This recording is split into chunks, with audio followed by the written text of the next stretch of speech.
Daphne, how are Hi, you? great, and you? Nice to meet you. Likewise. So, King on Screen. I understand that you began your acting career really young. I think your bio on your website said you were just five. So, given that you were in and around that sort of environment at a really young age, did you come into contact with Stephen King's work through movies first, or did you still find him through his novels? It's true that I spent a lot of time on set being an actress and after that a director. But it's through his book, The Shining, that I discovered Stephen King first. So it's the first book that I read. I was still very young. Actually, I was something like 10. And I was completely hooked. And I read the book like in 2 days, something like that. And after I decided to read all of his books, and I was completely into this universe, this so well written universe, actually. Yeah. I mean, that's quite impressive for someone to be sort of such a young age to be smashing through The Shining in sort of 2 days. I know I read the Tommyknockers when I was a similar age. I would have been 10 or 11.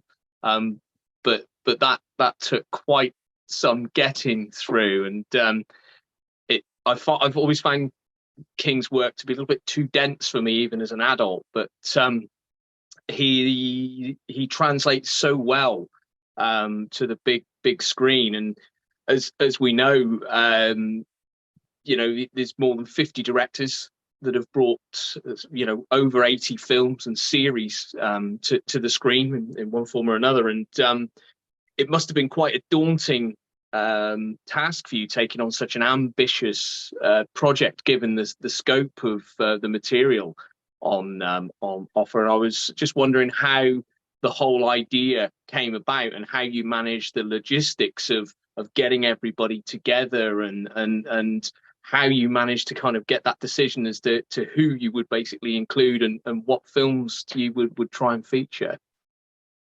Yeah, absolutely. It was such a daunting project. Actually, it started in 2019. And I was talking to Sebastian Cruz, who is the producer of the documentary and the producer that I'm working with. And I was talking to him and I said, well, I really want to make a documentary about Stephen King, but I want it to be about the directors, really have their point of view and understand how they work, the adaptation process and so.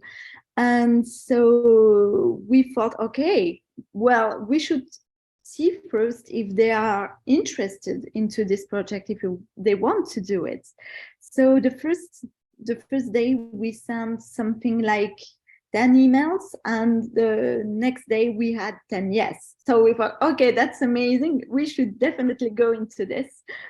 And so we were in touch with a lot of the directors before. We planned everything was under control, and then COVID happened.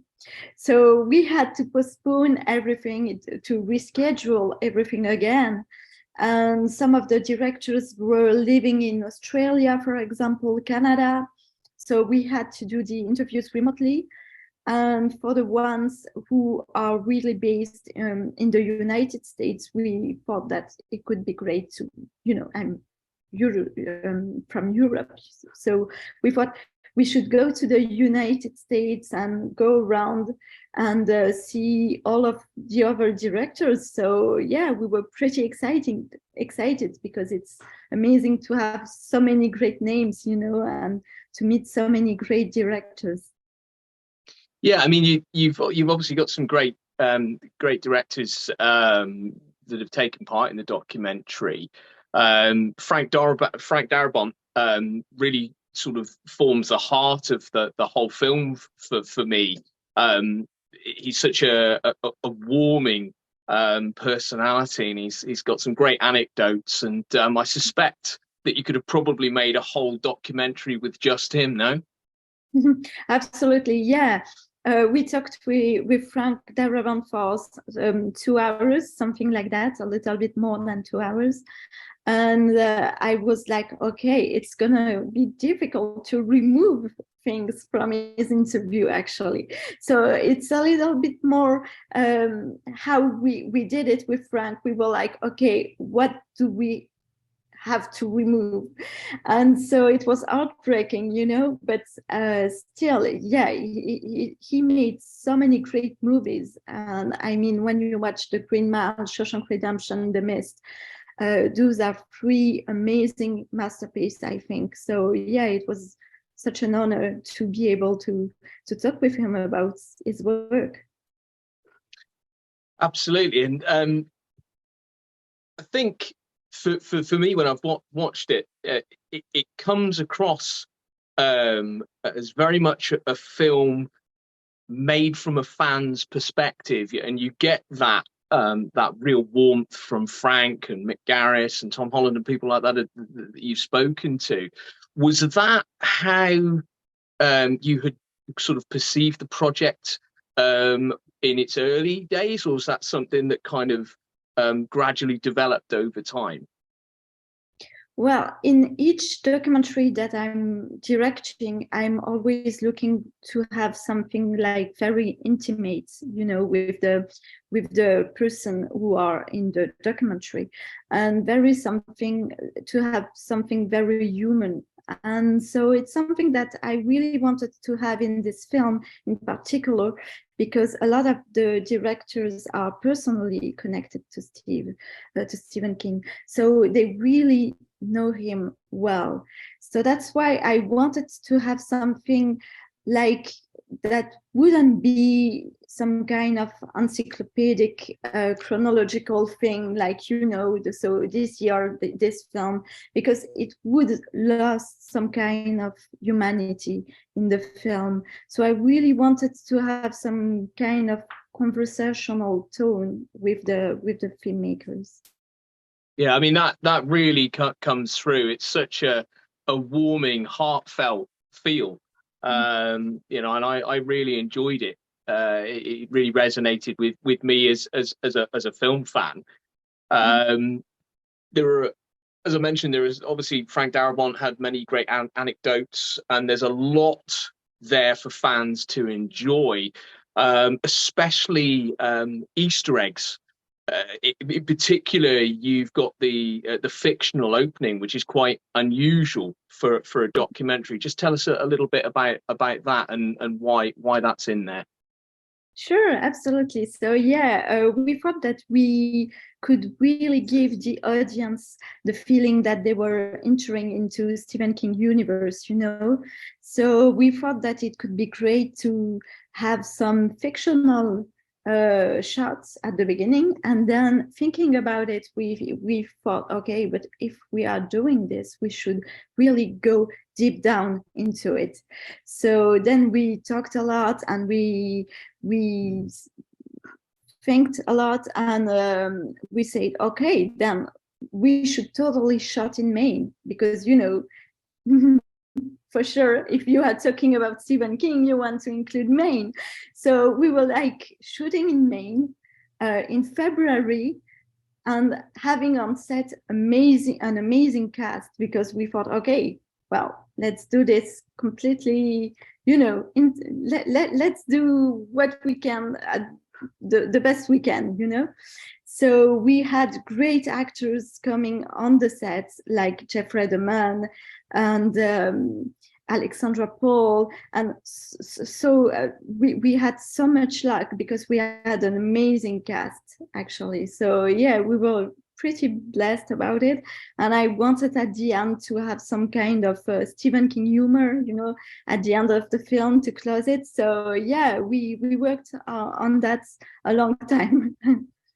I should imagine you did, because I gave up counting, to be honest. There was so much there to take in, and it's obviously just going to have to be studied, I think, to really you know, to get all the little sort of gems that you've put in there.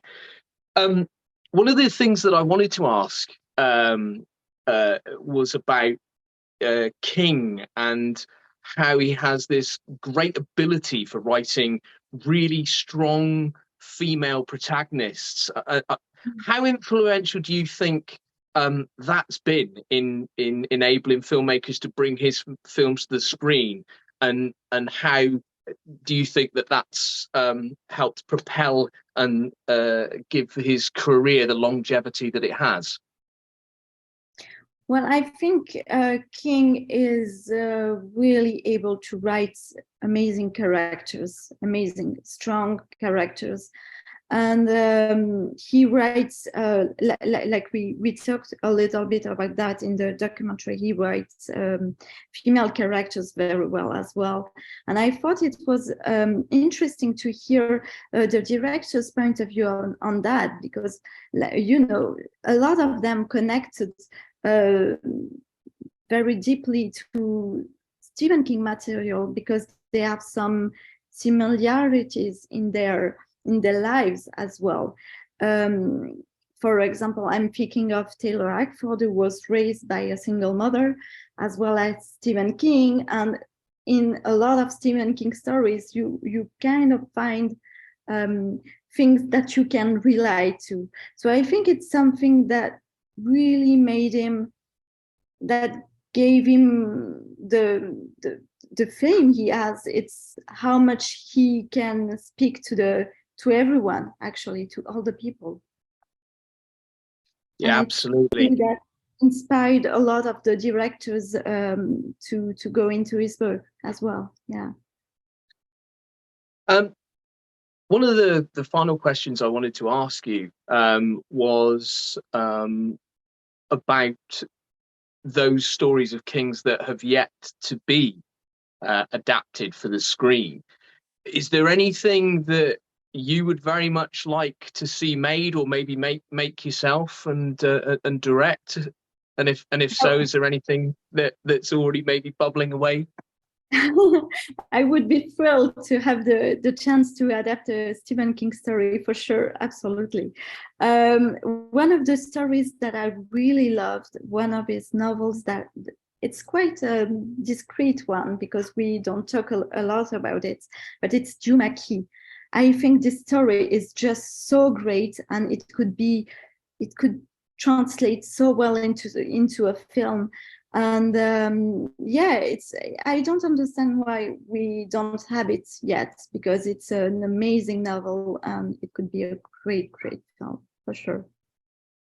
Well, let's hope then that maybe that's something that you'll be able to you know, move forward with in the future. I'd very much like to see that happen for you. I think that's pretty much it for me, to be perfectly honest. I think I've covered everything. So thank you so much for your time, Daphne, and I wish you the very, very best of luck for when the film comes out. I understand it's in theatres as well as sort of on demand as well, so you're getting the best of both worlds. And as I say, very much wish you all the very best. Great, thank you so much.